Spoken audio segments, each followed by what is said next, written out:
Ну, мы не должны, как говорится, от мировых, можно сказать, режиссеров тоже не отставать. Вот.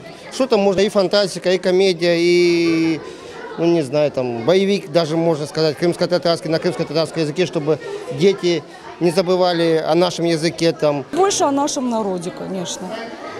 Про историю нашего народа. Ну, а не общем, может быть, отдельных личностей, отдельной какой-то семьи взять. Ну, кто пострадал в 44-е годы, может быть, во время переезда 90-е годы. Я бы смотрел все, все, что есть. Хотела, знаете, вот нашу историю вот до войны, как здесь жили крымские татары, их культура, их образ жизни.